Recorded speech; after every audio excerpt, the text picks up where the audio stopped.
بسم اللہ الرحمن الرحیم۔ السلام علیکم ناظرین، وادی زیارت کی سیر تو بہت سے سیاحوں نے کی ہوگی، لیکن یہاں پر موجود درب آوڑہ آبشار جانے کا اتفاق شاید ہی آپ کو ہوا ہو۔ دنیا کی نظروں سے اوجھل پہاڑوں کے حصار میں پانی کے تیز بہاؤ کے ساتھ فطرت کا حسن اپنے اندر سمیٹے خوابناک خوبصورتی کا عکاس یہ درب آوڑہ آبشار سیاحوں کو دنیا کی فکر سے آزاد کر دیتا ہے، اور ایک لمحے کے لیے آپ کو اپنے بازو پہ چٹکی کاٹ کر یہ احساس دلانا پڑتا ہے کہ آپ کوئی خواب نہیں دیکھ رہے۔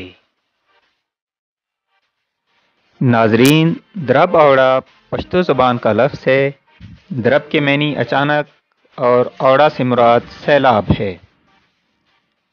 جب کوہ خلیفت کی بلند و بالا پہاڑیوں پہ بارش برستی ہے تو یہاں پہ اچانک سے ایک سیلاب کی سی کیفیت پیدا ہو جاتی ہے۔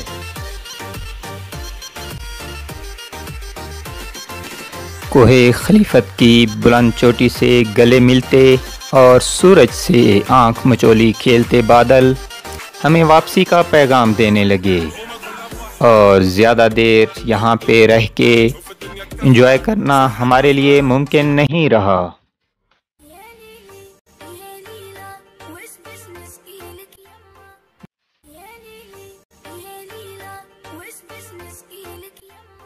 ناظرین، یہاں پر گزرے ہوئے حسین لمحات کی یادیں جہاں آپ کی زندگی کا ایک حصہ بن کر رہ جاتی ہیں، وہیں پر تنہائی میں بیٹھ کے جب کبھی آپ اس آبشار کے بارے میں سوچتے ہیں تو بے ساختہ یہی زبان پہ آتا ہے، چلو پھر لوٹ جائیں ہم جہاں پہ کچھ نہیں بدلا، نہ ماہ و سال ہیں بدلے، نہ ماضی حال ہیں بدلے۔